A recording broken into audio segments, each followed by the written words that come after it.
Okey, saya ada madu kat sini. Sekejap, buka. Sekarang persoalan dia, macam mana saya nak tahu madu ni madu ori? Ada orang kata, kita ambil satu piring, lepas tu buka madu ni. Okey. Tuangkan madu ni dekat piring. Okey. Then ambil air sikit, letak kat sini. Okey, letak air sikit. Then kita goyang-goyangkan air tu. Saya tahu lah, rasa perasan kot dalam video ni korang akan nampak macam ada bentuk-bentuk sikit tu dekat sini. Orang kata bila kita letak air, kita goyang-goyangkan ni, nampak bentuk macam sarang lebah kat madu tu, itu tandanya madu ori.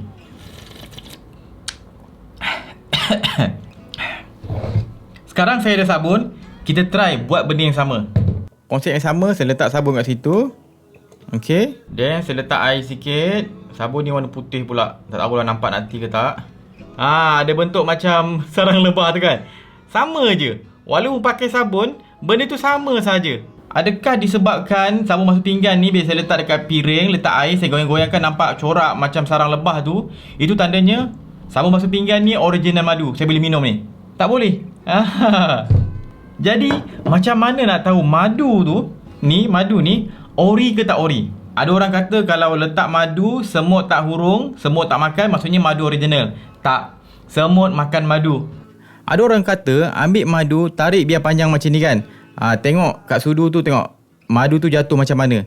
Kalau madu tu jatuh menitik-nitik macam ni, itu tandanya madu tu tidak original. Ada point sebab memang kebanyakan madu, dia punya kadar peratusan air tu sikit. Banyak madu macam tu. Tapi bukan semua. Contoh macam madu kelulut macam ni, madu kelulut dia punya kadar kelembapan air tu, dia punya peratusan air dalam madu tu agak tinggi. Dia tak macam madu biasa. Sebabnya sarang madu kelulut, kalau kita tengok kan madu kelulut, dia punya lebah tu jenis tak ada sengat. Dekat sarang dia tu banyak kantung-kantung madu yang open je, terbuka je kan. Itu madu kelulut. Bila sarang dia open macam tu, madu tu akan menyerap kelembapan udara. Sebab asal madu tu kering. Bila madu tu kering, ada udara yang lembap lalu, kelembapan tu akan diserap oleh madu yang kering. Dia macam span. Span yang kering, kita lalukan air, dia akan serap air tu. Kalau span tu basah, air lalu, dia tak serap sangat. Sebab dia memang dah penuh dengan air. Kalau macam madu memang kering. Jadi bila ada kelembapan udara lalu kat situ, dia akan serap kelembapan udara tu. Sebab tu madu kelulut dia punya kandungan air tinggi sikit. Dan kalau korang rasa dia masam. Sebab apa masam? Sebab ada air. Bila ada air, dia simpan lama, dia dah kira macam madu yang ditapai. Madu yang ditapai bagus sebab ada banyak probiotik. Ada banyak bakteria baik masuk dalam perut kita, membantu sistem pencernaan kita.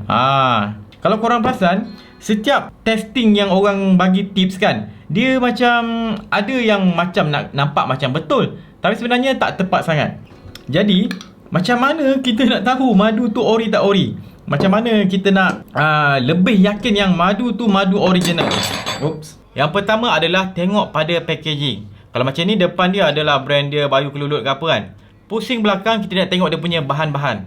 Tengok bahan dia, ingredients dia 100% pure stingless bee honey. Nampak? Madu, 100% madu. Kalau kita pergi pasar raya, tengok botol madu ada banyak jenis kan. Tengok belakang dia, kalau dia tulis ada madu, lepas tu ada corn syrup, lepas tu maybe ada tulis ada glukos, itu semua bukan madu original. Dia ada madu sikit, lepas tu dia top up je dengan gula. Kedua, check dia punya harga. Madu original mahal. Kalau contoh madu tualang, orang duk panjat pokok tinggi-tinggi kan, risiko punyalah tinggi. Takkan dia jual 500 gram harga RM10. Tak logik. Nak dapatkan madu tualang tu susah. Jadi for sure benda tu mahal. Kalau contoh ni madu kelulut, maybe kita tak perlu panjat pokok tinggi-tinggi, tapi dia perlu bela lebah tu. Nak bela lebah tu dah lah ada kena spend effort. Ambil masa pula nak tunggu madu tu penuh dekat dia punya kantung madu kelulut tu kan. Nak tuai lagi dia punya hasil, nak masukkan dalam packaging. Takkan dia jual murah punya. Contoh ini sekilo madu kelulut yang dia bela. Harga ni biasanya kalau original harga dalam 200 macam tu. 240, 220, kadang ada yang 200. Tengok orang jual lah, siapa jual. Tengok packaging pula, sebab ini cost juga ni kalau nak buat yang kaca-kaca ni. Kalau dia jual murah, macam mana dia nak balik modal? Dia nak bayar gaji pekerja, nak bayar kos buat packaging macam ni, macam-macam kos dia kena cover. Marketing lagi, tak boleh cover. Memang tak boleh survive. Orang kalau nak sedekah pun tak boleh main bagi macam tu. Kena ada modal untuk sedekah. Sebab tu kalau nampak madu tu murah, sekilo harga RM30 kan. Itu waspada. Kalau kita nak test pemadu ni susah sebenarnya. Kalau kita nak buat eksperimen sendiri, sebab kalau orang tu nak menipu jual madu, dia ada macam-macam trik. Kalau real nak check madu tu madu asli ke tidak, hantar sampel dekat lab. Biar orang kat makmal check sendiri madu tu. Dia tengok dia punya structure chemistry dia macam mana kan. Berapa persen ni, baru dia kata okey, ini madu original. Itu paling tepat. Dan untuk orang biasa macam kita, tak logik kalau setiap kali nak beli madu kita kena pergi lab test. Jadi kalau tanya saya, cara yang saya guna adalah first saya akan cari yang local. Sebab kalau produk tu produk luar negara, kita tak tahu datang dia daripada negara mana, cara dia proses macam mana, kita tak boleh nak research pun. Kalau kita nampak tulisan Jawi, ada bahasa Arab kan, itu belum tentu original. Lagi-lagi kalau dia kata dekat luar negara kan. Sebab banyak je kes dekat Arab yang dia buat madu ciplak. Madu dia tu guna diesel. Dia guna diesel, lepas tu dia campur lemon sikit bagi nampak biar rasa masam-masam sikit. Lepas tu dia campur dengan gula, jadi nampak macam madu. Dekat Arab ada. Jadi first kalau tanya saya akan kata cari tempatan local punya produk. Sebab local punya produk bukan tak ada peluang dia nak tipu. Sebab local punya produk, satu dia local, kita boleh kaji dia. Kita boleh tahu kat mana dia ambil madu, dia punya ladang lebah kita boleh tahu kat mana. Owner produk tu kita boleh tahu. Kita boleh access owner produk tu. Andai kata dia buat produk tu tipu, andai kata dia buat produk madu tu tipu, kita boleh cari owner tu. Dia nak lari mana? Sebab tempatan dia duduk lokal, orang boleh jumpa dia bila-bila masa saja. Sebab tu saya lebih percaya orang lokal. Itu first, company yang lokal, yang establish, kita yakin dengan company tu. Kedua adalah orang yang dipercayai. Cari dekat orang yang meniaga madu yang kita boleh percaya kat dia.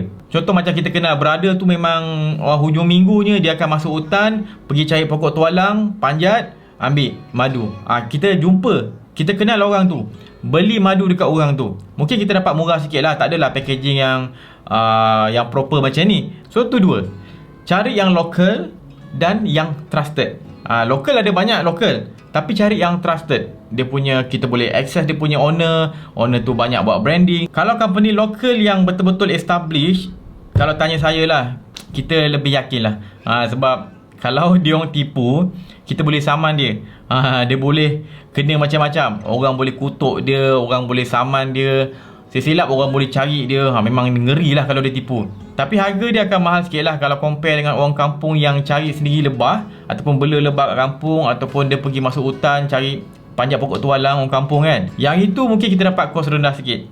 Cuma kena percaya, kena trust orang yang cari madu tu. Sebab mungkin orang tu boleh tipu, tapi kalau kita trust dia, kita kenal perangai macam mana, kita rasa macam confident kot beli, dia tak tipu kot, biasanya boleh. Tapi kalau nak secure, beli dekat company. Kalau company luar negara, kita tak tahu nak access dia macam mana. Kita tak tahu pun siapa yang buat. Kalau orang tu menipu, orang yang company daripada luar, kalau dia tipu pun, kita tak tahu nak buat apa. Kita nak hantar macam mana, kita nak cari dia orang macam mana.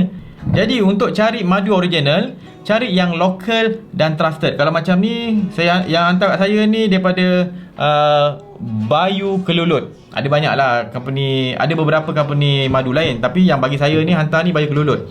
Kalau ada company madu lain nak sponsor saya, hantarlah. Nanti saya buatlah video lain pasal madu. Itu sajalah, saya harap saya punya perkongsian ni bermanfaat. Jangan lupa follow Berani Buat, subscribe YouTube Berani Buat. Saya Wan Syafiq, jumpa lagi. Assalamualaikum.